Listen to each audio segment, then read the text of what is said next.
So the overview for the session today is just a brief introduction to Amplify Change, then a little bit of more information about what the strengthening grant is and what we're looking for, and then some more detail about how you can apply and any additional resources. Then we'll have the question and answer session, as I've already mentioned.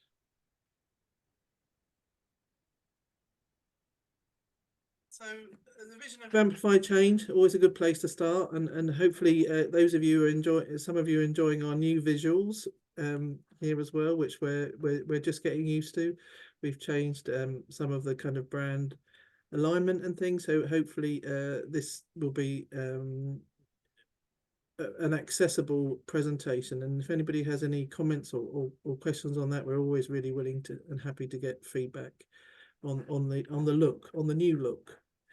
So our vision is the full attainment of sexual and reproductive health and rights for all, including women and girls, youth, and vulnerable and marginalised populations.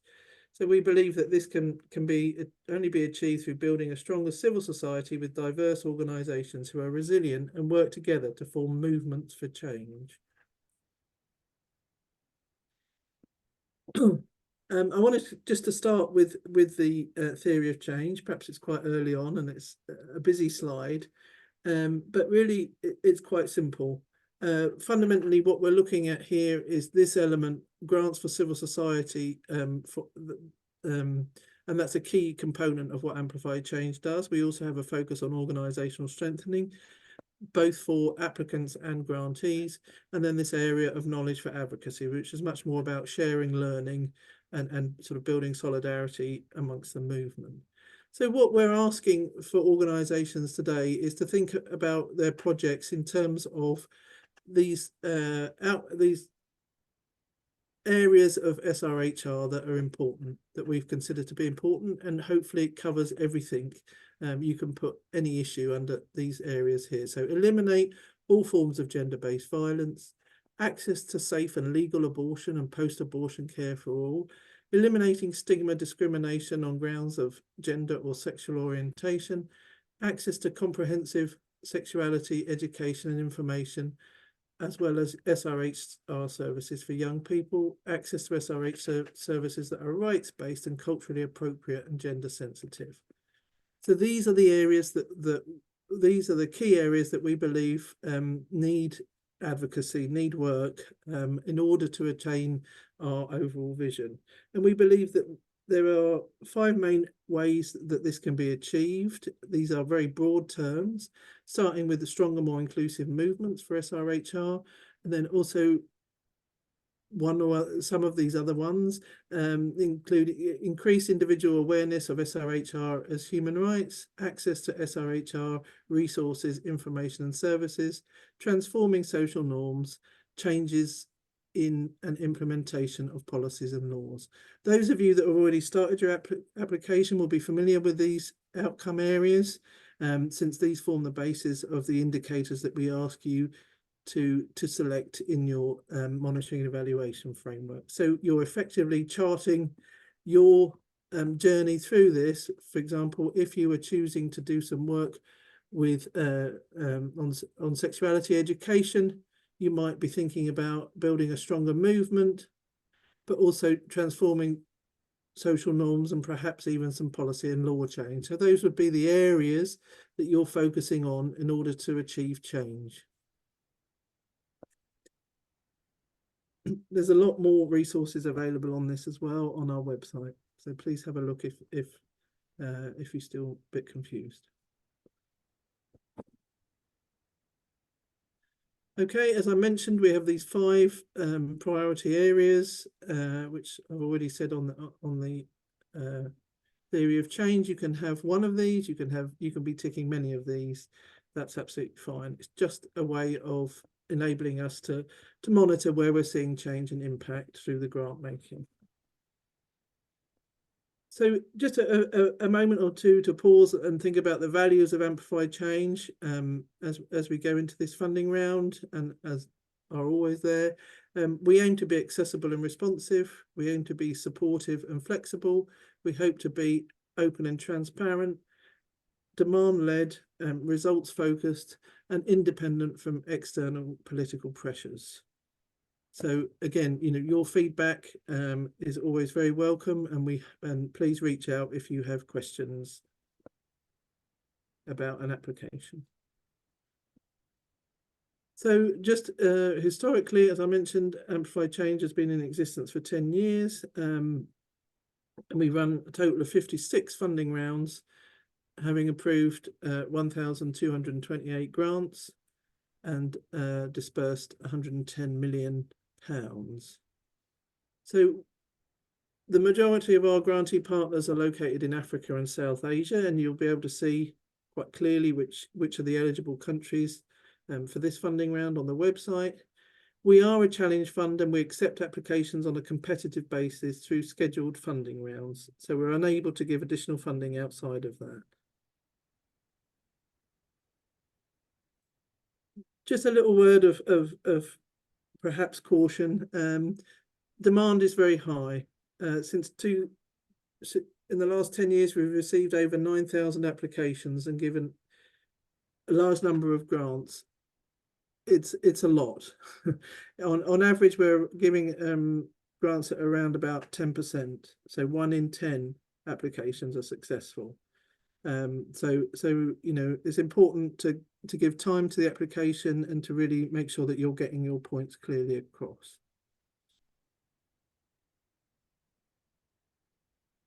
So in this funding round in particular, there's a focus on small to medium-sized organisations. We're interested in supporting SRHR movements in order for movements to be sustainable and foster smaller and newer organisations. Our focus in this round is for organisations with an average annual expenditure over the past 2 years between £250,000 and £500,000. So I'll say that again. So for organisations with an average annual expenditure over the past 2 years of between £250,000 and £500,000. If you're not eligible on this financial criteria or any of the other criteria, please do not apply, and you'll have to wait for the next relevant grant window to open. For those organisations that are not reaching the 250,000, we're hoping to have an opportunity round opening in 2025, following on from the success of a recent opportunity round. And for those over 500,000, there will be a network round, funding round opening a bit later on in 2024.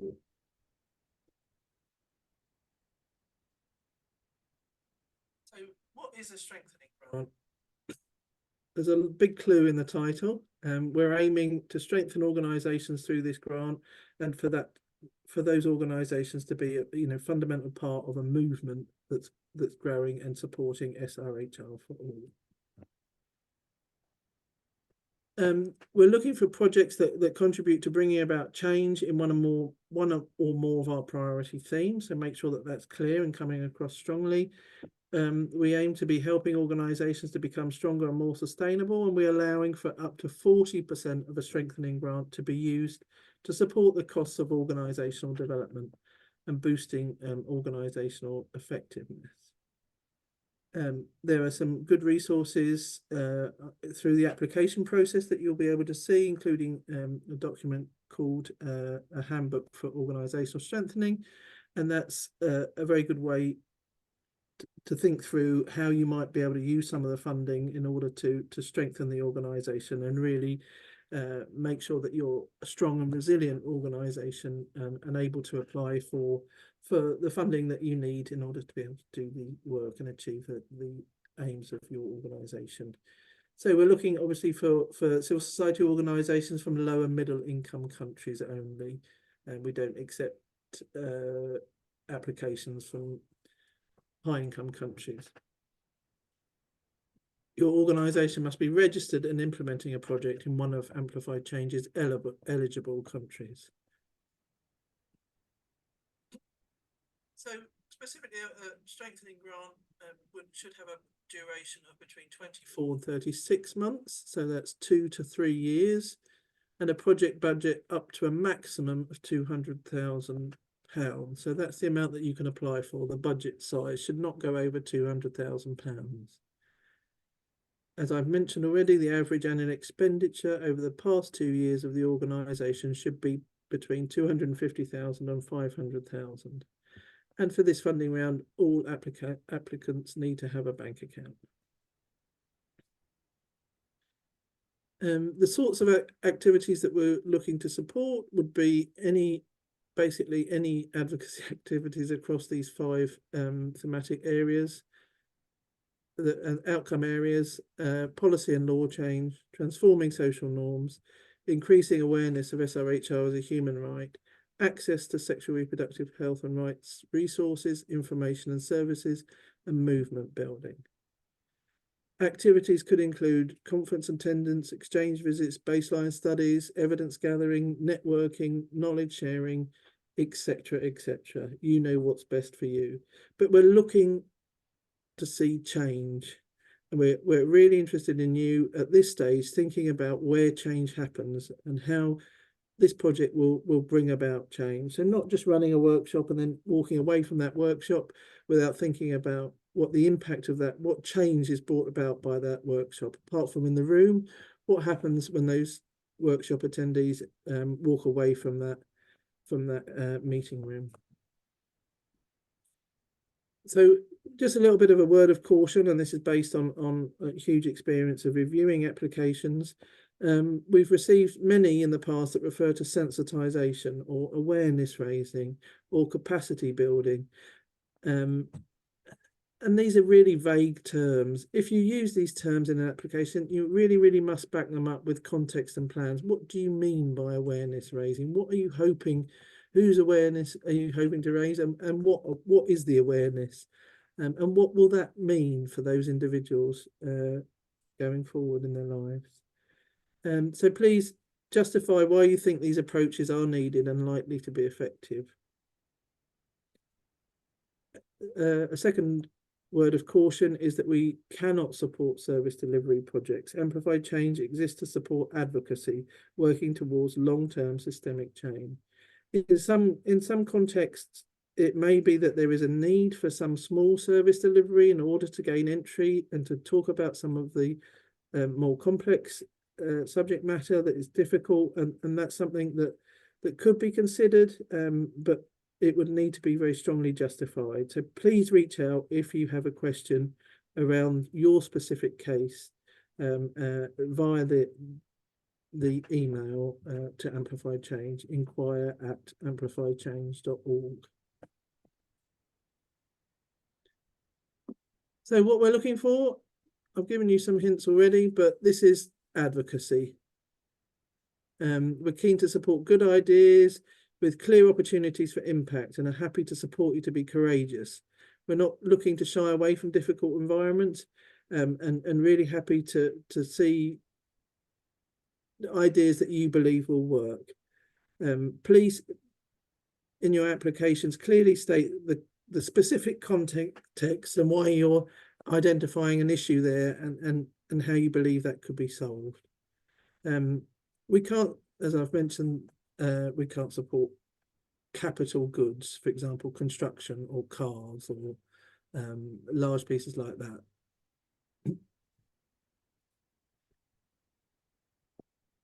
So we're looking for applications from eligible organisations, complete applications, please, only. Incomplete applications, I'm afraid, will not be considered. So please make sure that you're completing both the questions that are being asked in the online platform, but also the budget, work plan, and indicators and milestones document. These can be worked on afterwards, but we do need to see an attempt from you to complete all of these stages of the application. In this case, we're also looking for registration documents to be uploaded to the system as well. So if that presents problems, then please mention that in the application, and there's an area to mention that, but ideally we'd like to see registration documents as well. We're looking for strong project design, a description of the specific context I mentioned. We don't need to be talking about at a national level unless that's really relevant, It can be, quite a local level. And if there is no data, is that going to be part of your project to try and fill that data gap? Perhaps some kind of a baseline study. We want to hear you clearly articulate the specific need, and also your connection to the wider movement. What we're seeking here is to build a broad SRHR movement, and how you work with other organisations is really important to that, both in terms of other NGOs, but also other players, other stakeholders in the SRHR field. So that may be government, it may be schools, it may be a range of different things. So please clearly articulate how that connection is happening and how that sort of body of that movement side is really coming through. We'd like you to consider the risks that could impede the project's progress. And you might like to think of those perhaps in terms of environmental risk, in terms of political risk, in terms of sort of practical risks that might affect the organisation as well, in terms of perhaps staff turnover, etc. So please give some careful consideration to that, and there's space to talk about those both in the application form and on the work plan document. We're looking for some well-considered monitoring and evaluation. It doesn't necessarily have to be a huge part of the budget. It will really depend from project to project, what's appropriate there.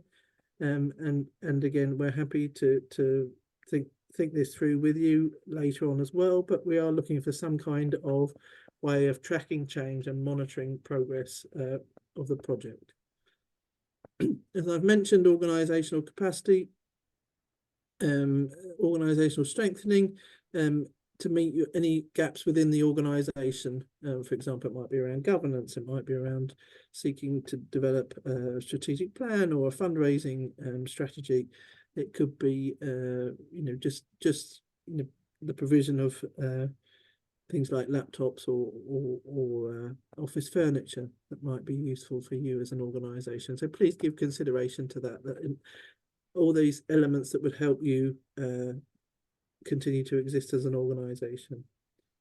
I mentioned that a budget and work plan should be included, and we ask for you to consider sustainability.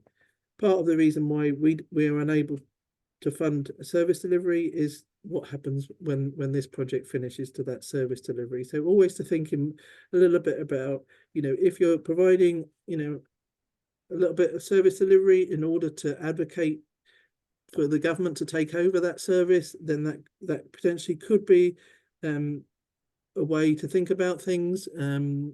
But generally speaking, we wouldn't fund service delivery because we don't know, there's no way of supporting that, guaranteeing support to that delivery of a service going forward. So similarly, in terms of how you're thinking about the advocacy, working with a cohort of young people, for example, in delivering information about CSE, what happens to that when the funding finishes? What happens in that school or in that particular setting? What happens to subsequent learners?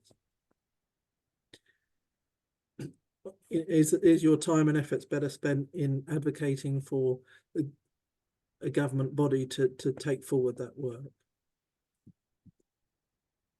So this is a relatively small round based on recent rounds at AmplifyChange, and we expect to be awarding something in the region of 35 grants through this funding round. So it's likely to be quite competitive. Yeah.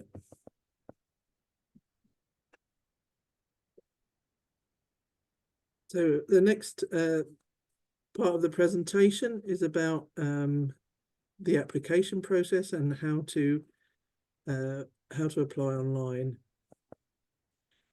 On the AmplifyChange website, for those of you that have looked, you'll be able to see that there is a Word version of the application document and the actual template for the budget, work plan and indicators and milestones. So you can have a practice, and that's been available for some time now. But in order to go to get that information onto the online portal, you will need to register for organisations that haven't previously registered through our online portal. and you can do so by clicking on going through to the apply button, and it will take you through to the screen on the left here, and you can see circled there with yellow how to log in if you're an existing user, and on the right hand panel here, this is how you would register if you haven't already done so. I would urge you, if you haven't registered, I would urge you to do that as soon as possible, because it takes us a little while to process that registration, and it can get quite busy. So please register as soon as possible so that you can then log in and access this view on the right hand side, which is the portal. So as you can see at the top here, apply for a grant, and that will open a grant for you to sign. Once it's been once you've saved what you've written, you'll come back and it will be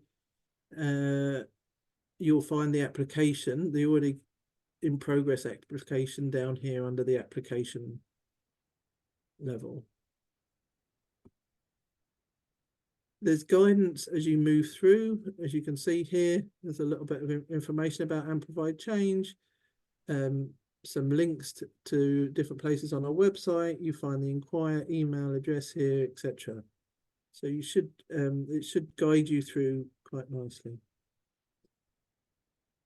As I've mentioned already, there's 6 elements to complete before submitting the application. You should have your online narrative application completed, all of the questions answered. You should be uploading your budget together with your work plan and indicators and milestones. And then we're looking for some kind of registration documents or an explanation why you may not be able to upload them here. And finally, we're looking for you to upload your organizational accounts for the past 2 years, and this is helping us to understand how you meet the financial eligibility criteria for having an annual expenditure between 250,000 and 500,000. These can be audited accounts, or they can be an internal statement. And if you don't have either of those, then we're looking for some kind of explanation or justification about why that may be the case. As I've mentioned, all the guidance for completing these documents will help you understand what we are looking for. And once again, incomplete documents are likely to mean that your application will not be reviewed.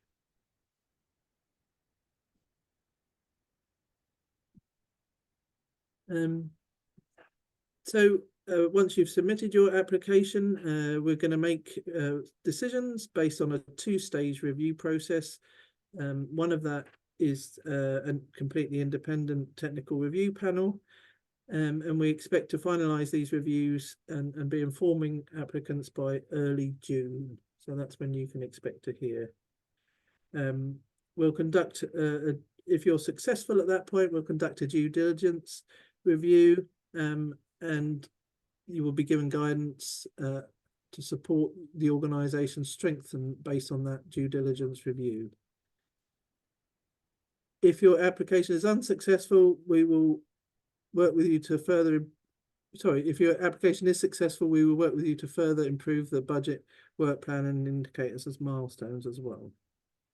So we anticipate that grants will be likely to start. So the disbursements are made around the Q3 or 4 of this year.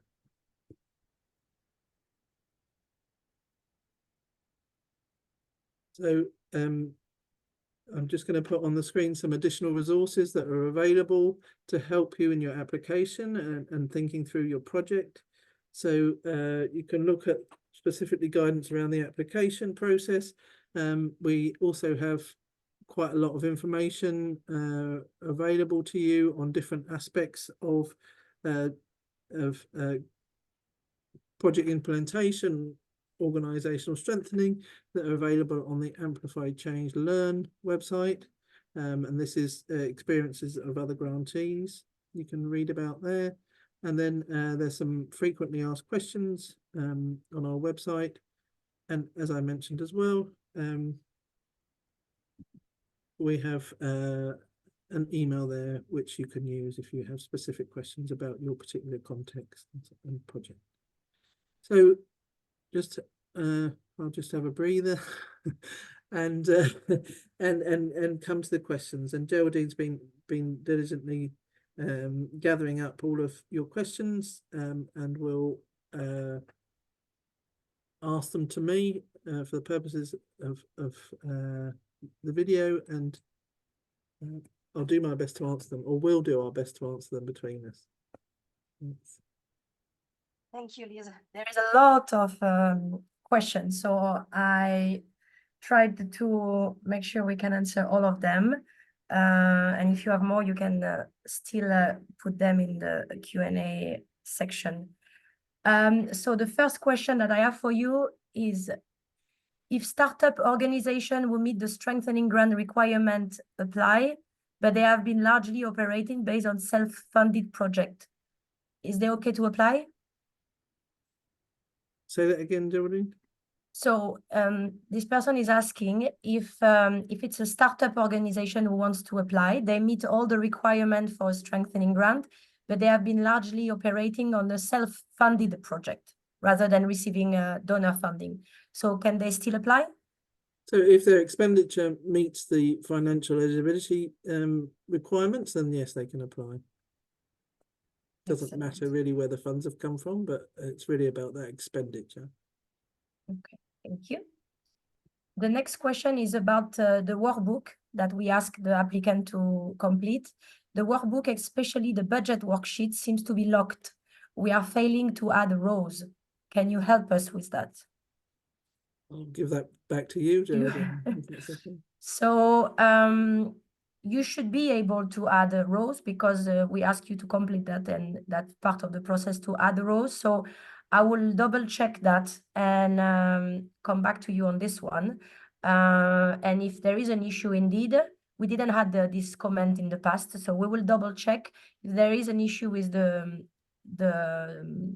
workbook itself, we will make sure we can fix that. I will speak with the team.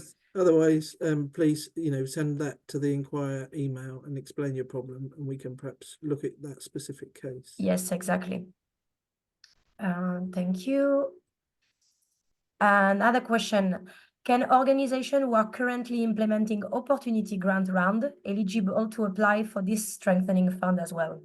Yeah, there's no restrictions on the number of grants from AmplifyChange. So yes, Right. you can. Okay. For my organization, annual average expenditure over the past 2 years is less than 250. Can I partner with another organization? If yes, please explain further. It's not possible to combine your annual expenditure from 2 organizations. So I think the answer to that question is no. You would need to perhaps look for an organization that does meet those criteria, and you could be a downstream partner on their grant. Or the alternative is to wait for the network grant, and you can read a little bit about that. That's opening later in the year, and come together as a consortium with another larger organization as well. Or thirdly would be to wait for an opportunity round that's likely to open in 2025. Thank you. So another question around the average expenditure for the last 2 years. There is a lot of question around the eligibility criteria, the financial one. Don't you think this is too high for small and medium-sized organizations, especially in sub-Saharan Africa? I'm afraid this will lock out many grassroots organizations which do the most work in supporting SRHR. Or is that any average income below GBP is acceptable?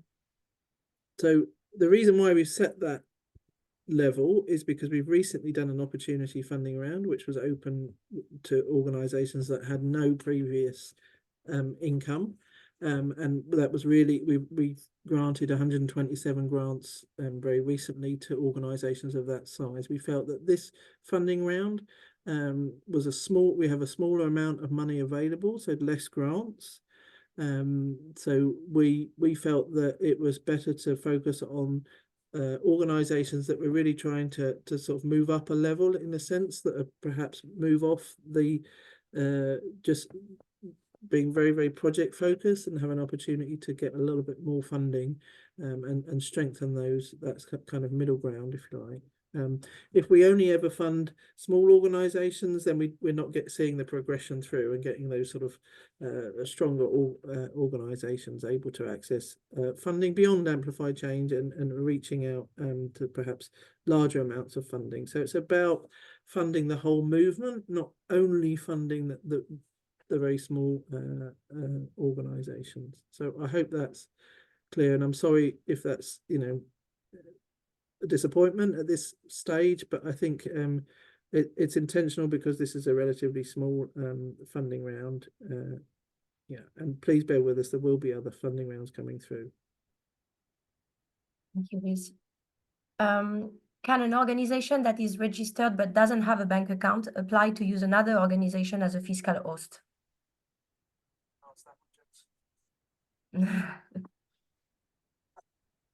I think we're really looking for organisations to have their own bank account in this case. If there's a very specific reason why you can't, then please put that in the explanation, and we'll consider it.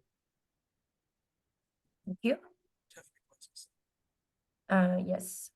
There is just another question that I just saw on the QA box right now. Is the financial criteria flexible? I know that there is a lot of recurring question around the financial criteria, and unfortunately, this is not flexible. Liz has mentioned the financial criteria, and if you actually are not eligible for this round, please keep an eye on the website. And as Liz mentioned, there will be a more relevant funding round coming in 2025, opportunity round, with no such financial criteria. But for this strengthening round, this financial criteria is not flexible, I'm afraid. Thank you for your question on this one. Liz, another one for you. What is the consideration for integration of religious advocacy, especially in ending violence and discrimination of LGBTIQ plus person within the advocacy process? Yes, please. It's a key. I mean, if you consider the religious community to be a key stakeholder, a key influential group that you need to target in your advocacy, then absolutely that's fine to do so. We'd urge you to be thoughtful on the sort of risk side and the safety side in doing so. I'm not sure about which country you're talking about, but to have all of those considerations. Yeah, we've funded projects that are doing similar things currently and in the past, so we're very happy to make linkages as well to those other organisations to help you, help support you. Thank you very much. Another question: can we do advocacy based on pleasure principle? Yes, absolutely. Please do. We'd very much welcome that. We'd like to see.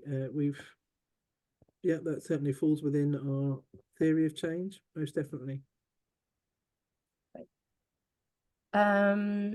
Supposing we don't have audited account for 2022, can we present management unaudited account? Yes, you can. The answer is yes. Yeah. Thank you. Another question about when the project can start after the approval of the grant. So we go through a process of due diligence after the grant has been approved by our board, and that generally, as I mentioned, the board, we're hoping to get board approval in early June, so we'd be letting people know. And then you go through a due diligence process where we ask you to submit a number of documents to us for review, and based on that process and doing a little bit of work on the budget and work plan, there's usually a period of to wait before we'd anticipate you starting the grant, probably in Q4 of this year. Possibly some might be starting at late Q3. So that's sort of September, October, November, I guess. Right, thank you. Another question, does this grant fund for providing direct support to the beneficiary, like as supporting through seed money?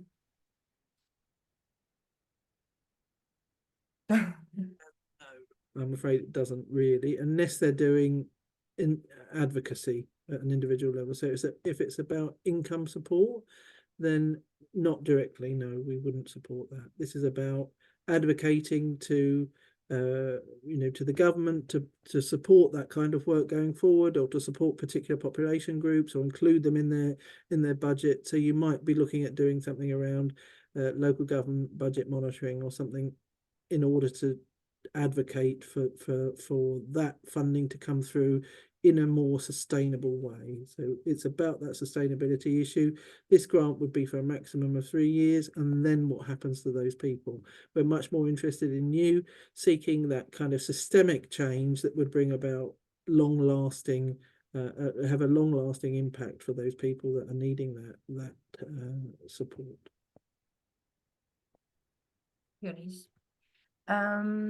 Another question. Can the grant be used for SRHR services delivery for youth in informal settlement as we create awareness? It would be very small scale. It couldn't be something that would build dependence. I think there's a little bit around awareness, but there's also around signposting to other existing services that might be available. So I'd be cautious about that one. I think probably not service delivery at that point, because one would assume. I think the thing is, what I'm thinking about in context where perhaps certain population groups are considered to be illegal and aren't able to access services that they really need. Those are perhaps some of the circumstances where some service delivery might be possible. But I think for young people, where there are generally there is some access to services, it's about signposting people to those services. Great, thank you very much. Another one, please give some example of service delivery project. If I heard you correctly, you do not fund such project. Please give example. I hope that I've answered that. So this is about where there really is no possibility of services being provided, for example, to population groups that are considered to be illegal, but by showing that you're seeing an improvement in the sexual health of those people, or the reproductive health of those population groups, that would give you evidence to go to the government and say you must provide services to these groups. That might be a case for a small scale short-term service delivery piece, but I think there's a lot of ethics around providing service delivery in the short term that would need to be considered and carefully thought through in those situations.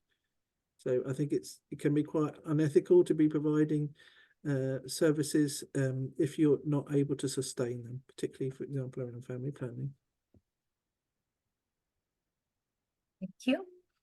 Another one, can an organization that received the SRHR last year apply for capacity strengthening grant? We feel the journey to growth starts with stakeholder focusing on growth. I'm not sure it's a clear question, sorry, Lisa.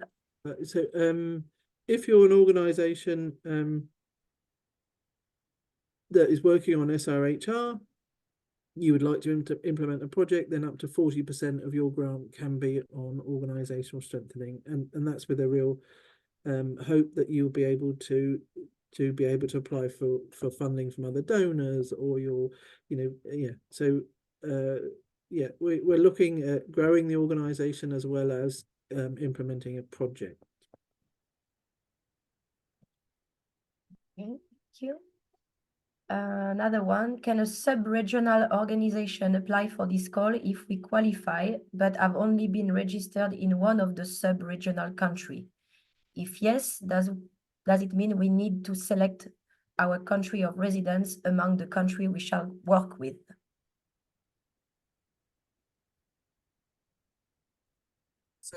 we're asking you to be registered in the country of implementation. I think that would, so fundamentally you'd have to be registered in the country where you want to implement. Yeah. Yes. It doesn't mean that you couldn't do some work in other countries, but yeah, perhaps to a different degree, or yeah, to have some downstream partners or have another way of working there. So I wouldn't say no, but fundamentally we are looking for you to be doing some work in the country that you're registered, perhaps with some overspilling to other countries. Reach out if you've got a specific case on that. Please send us an email and we can have a chat or find a way of answering that question if I've not done so here. Thank you. So another question is more related to the Flux portal. So we might redirect you to our inquiry box, but we have uploaded information and relevant document in the Flux portal, but as Amplify has introduced a new look of their web and pages, after that change, we are unable to access our portal. Can AmplifyChange team help us in this matter?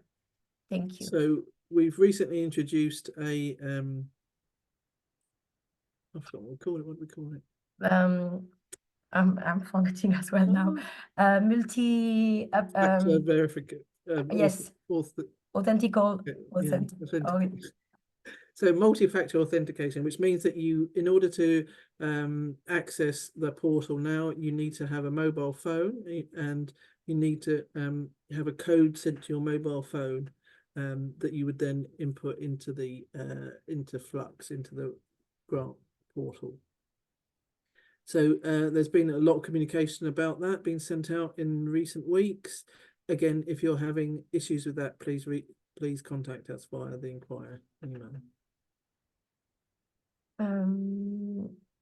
Another question around a coalition of CSO with a functional secretariat. Can they apply for this strengthening grant, considering the secretariat organization is eligible?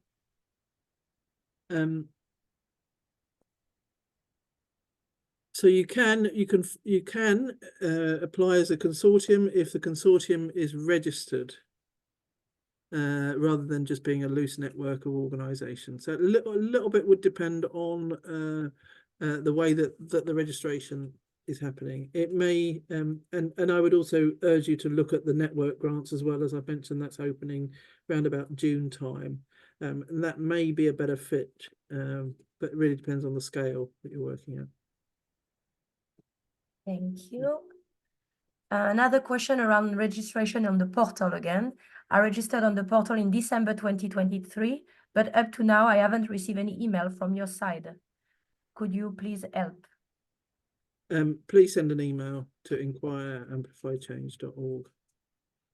Yeah, our team has been really busy taking care of all the registration, but you should have received something already. So also check your junk mail. I'm sure you already have, or your spam, but yeah. Okay, thank you, Liz.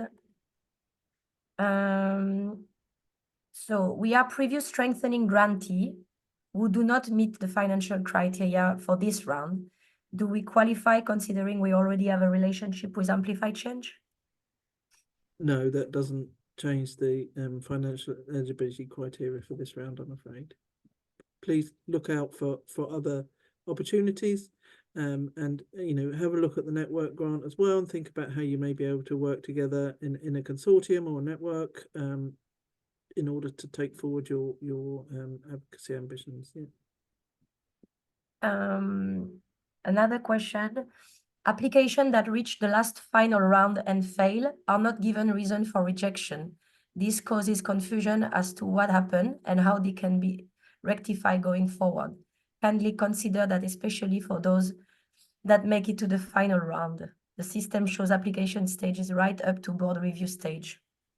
Do you have any comment on that, Liz? Yeah, we had a lot of applications. I'm sorry if you got in that last round, we had 1,300 applications and gave 127 grants. It was a tough round. There was a lot, for us to process.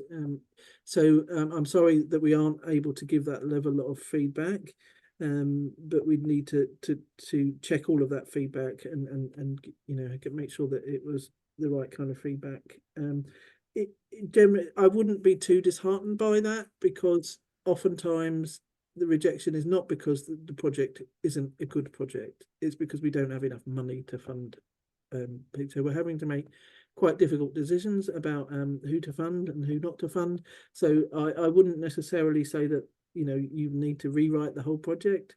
You know, if you believe that it's the right project and you believe that you're getting that across in terms of the sort of context and the need, then I wouldn't hesitate to sort of recycle that application. And I'm sorry that we're not able to give more feedback, but it's very much about the high levels of demand. So our apologies for that.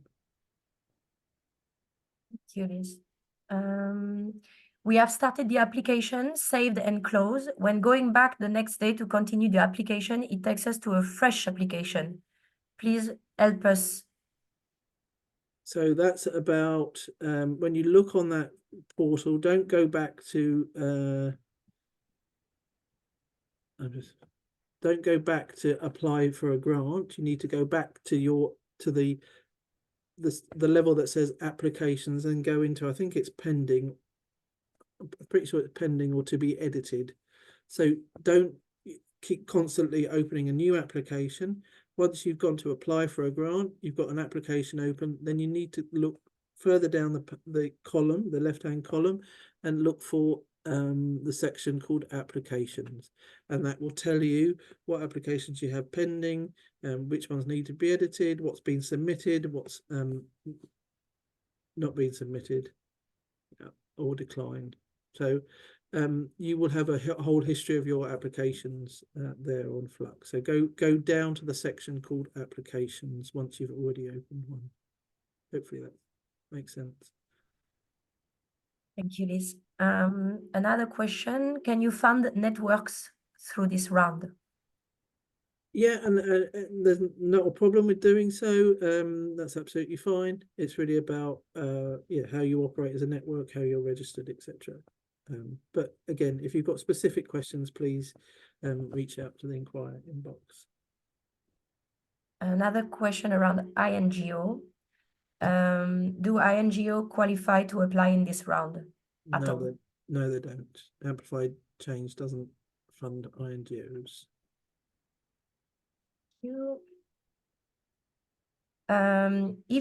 If an organization is still new, do I have chance to apply for this grant? No, because you won't have 2 years of expenditure. So this grant size is not really directed at organizations that are just starting out. It's really looking at organizations that are established and seeking to grow in terms of the organization themselves, but also the sort of projects that they're doing. So unfortunately not, I'm afraid. Another question, if we are already doing SRHR advocacy work in our country, can we apply to upscale to another country or upscale within the same country? It really depends on where you're registered. So we're looking for projects to be implemented where there's registration. So the preference would be to be looking at the same country or working, but part of the organizational strengthening could be to look at registering in other countries and then sort of upscaling from there. So you could use the organizational strengthening element of the grant to work on that registration piece, and potentially perhaps in a second or third year look to be going into a different country. Or work in partnership with an organization in a different country. Can a training institution apply for the grant? If you're doing sexual reproductive health and rights advocacy. Doesn't seem to be a natural fit, but if the organisation has that within their sort of goals, yeah. Another interesting one, as a funding partner, what are the first 3 things you consider when reviewing a proposal? We're all different, I would say. All of the reviewers would come up possibly with different things, but I'm looking for a clear articulation of the reason why this project needs to happen. So that's about the context, that's about the people involved, that's about meeting our criteria. We're looking to work with sort of more marginalized groups, and you know that you've really given some thought into kind of meeting the mission of AmplifyChange, yeah, and that you're clearly articulating a need. I think it's not just about, you know, delivering information and sharing information, but about bringing about long-term sustainable change and working towards that goal. So, for example, a CSE project in 5 schools in one particular district in the country is great, and that is developing individual awareness. But perhaps if that was linked then to a piece around, you know, getting policy and law change within that country and linking up to other organizations that are seeking the same goal, and really trying to make sure that becomes part of a curriculum, you know, a CSE curriculum that's nationwide, would be a sort of optimal way of thinking about a project, just to give a brief example. Thank you, Liz. Another one, can a percentage of the grant be allocated toward the organization reserve fund? If yes, up to what percentage? Over to you, Geraldine. I will say no. We are funding project activities, staff cost on a specific project, M&E, and indirect cost, but we are not funding money that will go to a reserve fund. It's more like a core funding, and this is not what we are funding with AmplifyChange.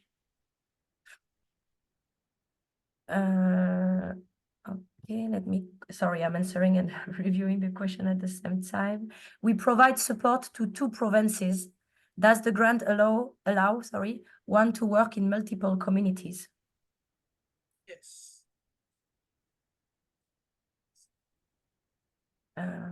Thank you.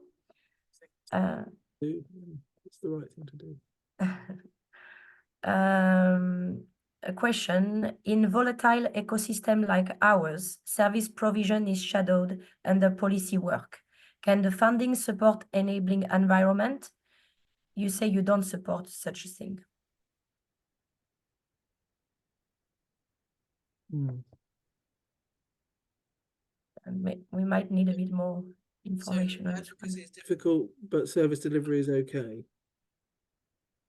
I think it's about explaining the context.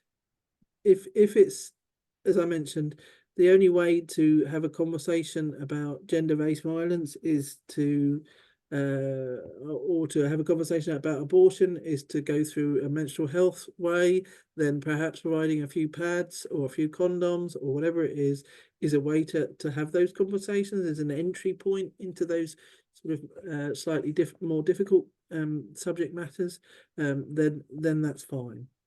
But fundamentally, providing pads for a community for 3 years and then walking away and not leaving that, you know, it's not a very sustainable model. So I think it's really is about how you present and how you articulate what it is that you're trying to do. And you can be very honest and upfront with us and say, you know, in our context, we cannot go into a community without a service delivery facade, if you like, a front, and we need to do that. So we need to go in looking like we're delivering pads, but our aim is to have conversations about unsafe abortion. I don't know, you know, that something like that. Then please articulate your specific context. Thank you, Liz. Another question.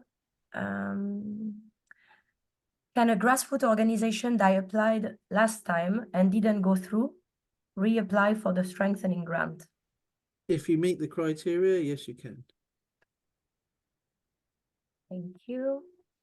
Another question, what are some of the documents you will ask for from organizations that may be considered for this grant? So throughout the application process, you'll find that you're being directed to a document that's called a handbook for organisational strengthening. In that handbook, we basically take you through everything that you're likely to need. So it'd be things like an anti-fraud, corruption and bribery policy. There'll be safeguarding things. There'll be, you know, and if you look through that handbook, and if you had everything, then you probably won't have any special conditions or any requirements.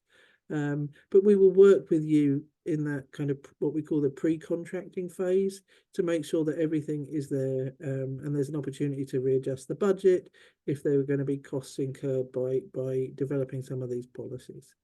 So that's something, you know, you can certainly start working on those and looking at what they are. That information is available openly in that handbook. But we will also work with you during a pre-contracting phase if you're.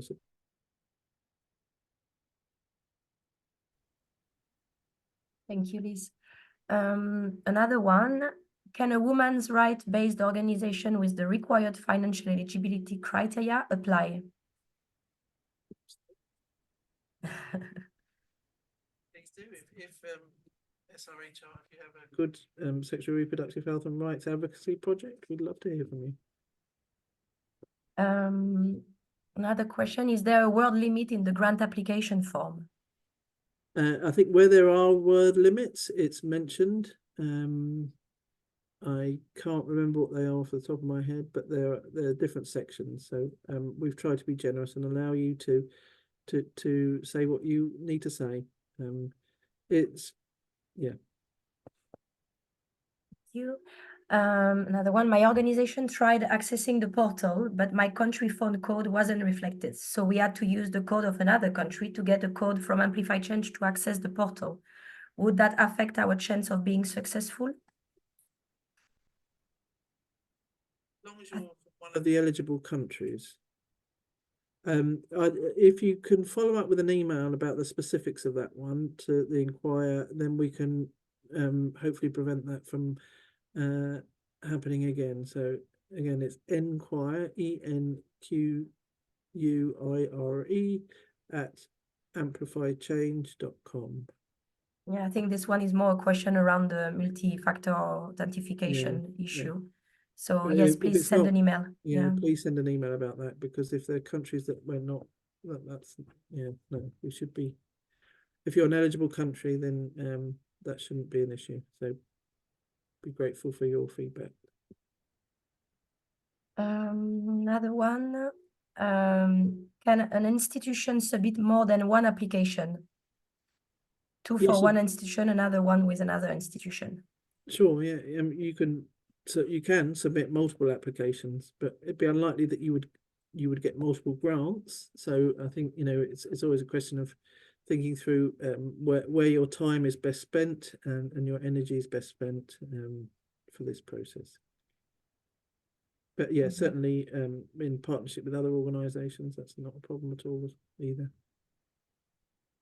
Thank you, Liz. I'm just going to mention here that the deadline for this funding round is 15th of February, just as a reminder. Yes, thank you. Thank you, Claire, for the question. Yeah.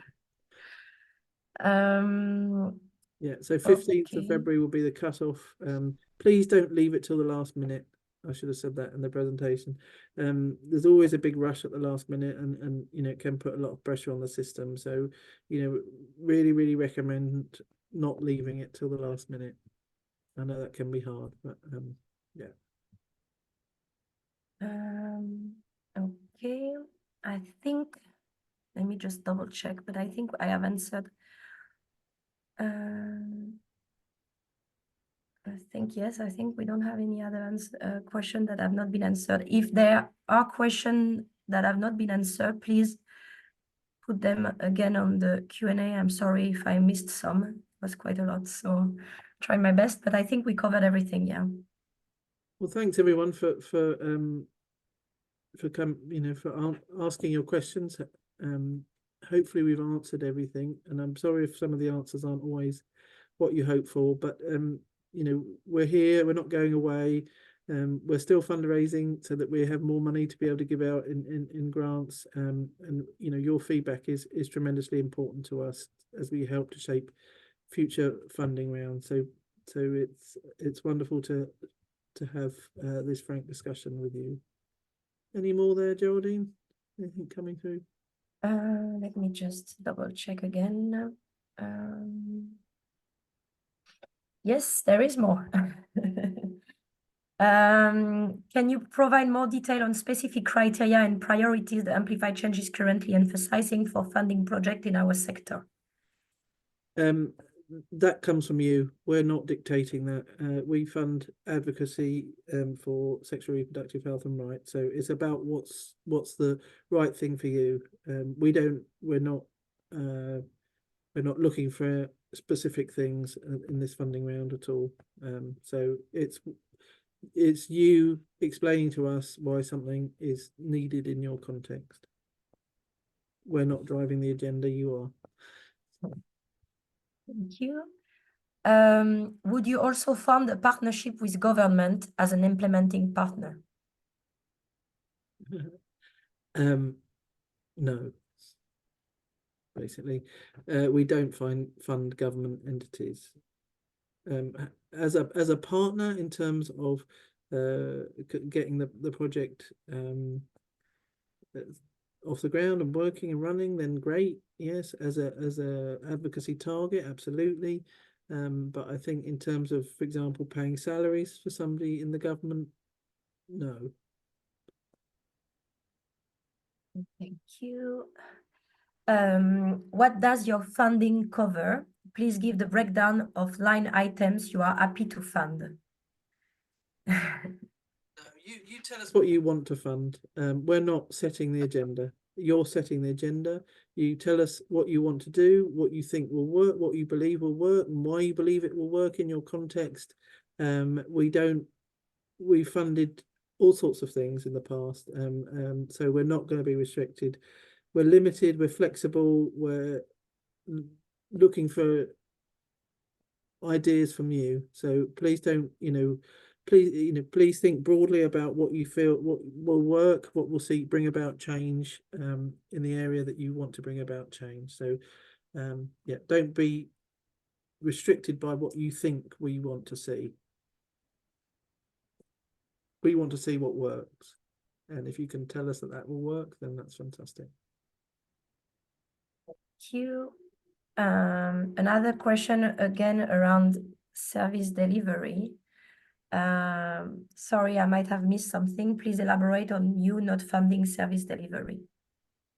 For a 2 to 3 year grant, service delivery isn't sustainable. We're much more interested in you advocating for a government to take on a specific piece of service delivery. So, for example, if you're saying that family planning isn't available in the context where you are, there's only one type or it's limited, then for you to bring in a different supplier for a different type of family planning you'd only be able to do that for a maximum of 3 years. Then what happens? So what we'd rather see is you do the advocacy with the Ministry of Health or the local health and to see different types of family planning contraception become available through the budget of the Department of Health, Ministry of Health. So is it because that would bring a more sustainable change? I hope that makes sense. Perhaps my examples weren't as good as they could have been there, but it's about seeking sustainable change and what will bring about sustainable change. Thank you, Liz. 2 more questions in the Q&A section. Do organizations need to be engaged in SRHR previously to be eligible? No, you don't. But having some kind of having some kind of experience or a particular working with a particular group that you feel would benefit from having more knowledge about SRHR would be useful. But yeah, no, you don't need to have SRHR experience previously. Thank but you might you. consider partnering and thinking about how you connect to the broader movement, that you're not duplicating activities that already exist, etc., etc. You. What do you mean by building movement? So in order to bring about lasting change, large-scale change, policy change, law changes, it's not going to be one organization doing that. So are there platforms that already exist in your country working on similar things to you? Can you talk about how, you know, you're all pushing for different things in different ways, and how that can, if you work together, that could bring about change quicker or more meaningfully, or at a higher level? So it's really about making those connections to others working on the similar or same issues as you, either in the same place or perhaps even at a national level. We potentially could help a little bit with that, and connect you. If you know, if you look on our website now, you can see some of our grantee partners and who they are and what they're doing, and that may help with providing you with organisations and contacts that are working on similar issues in your area or in your country, that you could reach out to and speak to. Thank you. Another one, can we include a public advocacy campaign on SRHR as a part of application?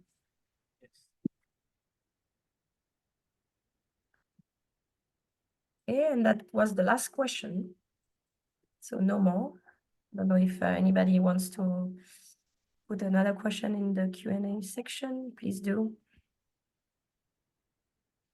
Otherwise, no more questions for now. Thank you so much, everybody, for a great conversation and asking us good questions, fantastic questions, and pushing us and helping us grow and learn from you. So thank you so much for coming and joining this session. As we mentioned, it has been recorded and it will be put on our website shortly. So if you want to come back and revisit things, you can do so there or share it with colleagues. And again, you know, any questions, please send them through to the Inquire inbox. Thank you so much. Thanks, Geraldine. Thank you, everyone. Okay, bye for now. Bye.